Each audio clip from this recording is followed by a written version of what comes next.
In the rolling Barossa Valley, South Australia, lying snug within a pattern of vineyards, orchards, wheat fields and dairy farms, stands a small town. Here within the unity of the valley, the folk on the land and in the town are working out for themselves a formula.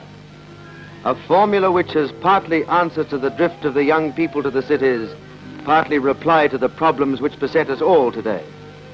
The pioneers who came to this fertile valley 50 miles from Adelaide left a strong cooperative tradition. Their descendants are building on this simple creed, cooperation, a creed which is intriguing cabinet ministers and sociologists. Many thoughtful minds have heard of this town, Nuriutpa, which is Aboriginal for the meeting place.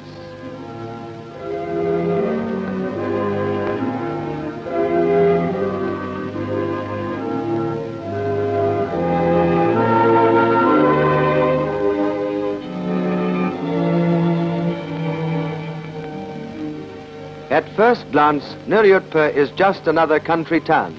It has its store, its post office and its main street.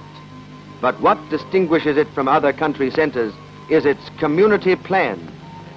With quiet wisdom, the people have realised they need parks, libraries, a community centre, amenities which will change the whole aspect of country life.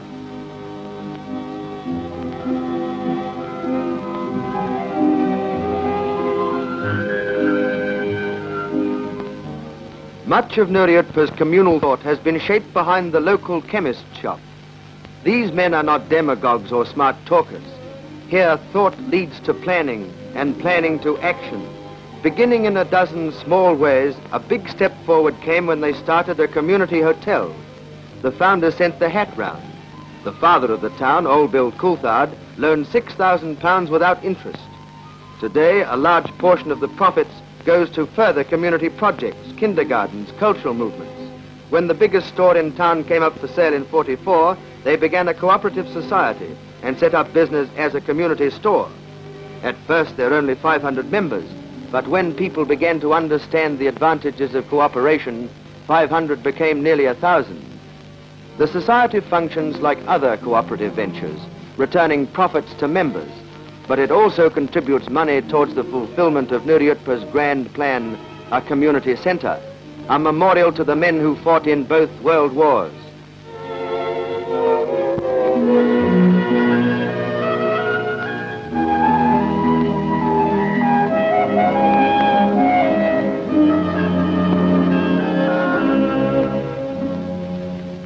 Coordinating the town's 50 committees is a Community Committees Association which anybody may join.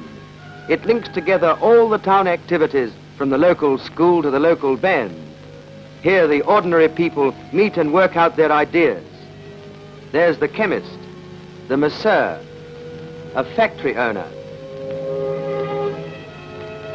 an oil agent,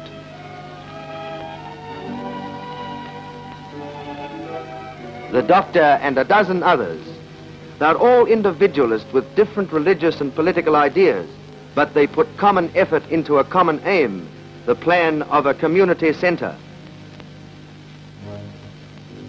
They have built, or they're going to build, the hotel and beer garden, the youth club, the institute, the kindergarten, the baby health centre, the bowling club, the Olympic pool, a new primary school, a sports oval, the housing scheme, the community buildings, an open-air theatre, the Centenary Park. And the builders are the people, the farmers, the townsfolk, the young, the old and the middle-aged, working freely in their spare time towards something they're building together. Class distinctions fall away. They have new interests, new skills, new fellowship.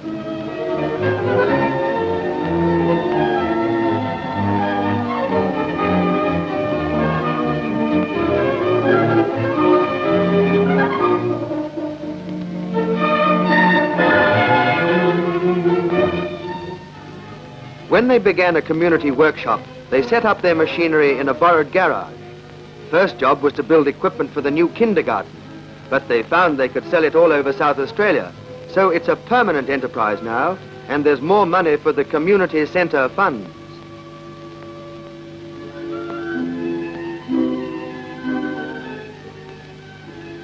A model of the community centre shows the children how their town will look. They are part of its growth.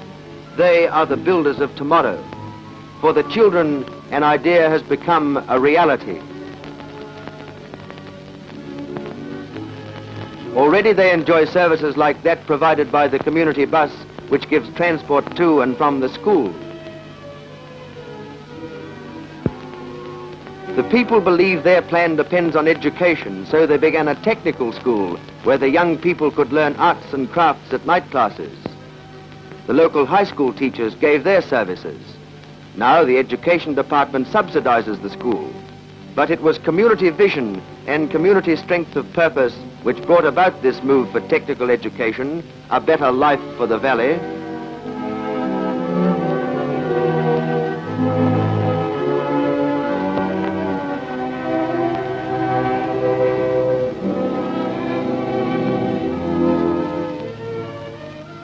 Adult education is fostered by the Adelaide University, which recognizes the importance of Nuri Utpa's experiment. Lecturers talk on subjects which range far beyond the Barossa. Discussion groups, musical and choral societies and dramatic circles are also part of the community activity. In the kindergarten, children learn the basic ideas of community life, cooperation, mutual help and self-help.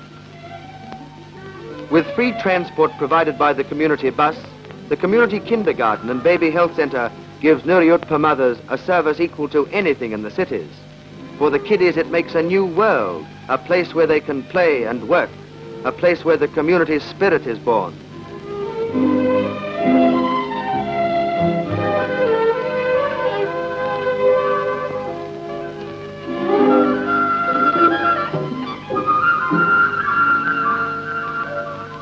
Neatly set in Centenary Park, tennis courts were laid out by the working bees of local residents. An old army hut became the youth club, a school for young Democrats joining together in gymnastics, debates and social evenings. They carved their sports oval from rough fields, dug and carted the soil and sowed the grass. Now it is a centre where Nuri Utpa meets sporting clubs from the broad Barossa Valley. They built their children's playground so that the children from outlying farms could meet the children of their own age and mixing with them lose their shyness.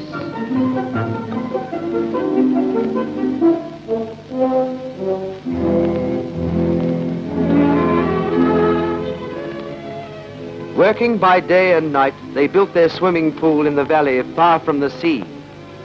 These are the achievements that make Nuri Utpa a meeting place for the people from Australia and beyond. People who see a plan, not a dream, working.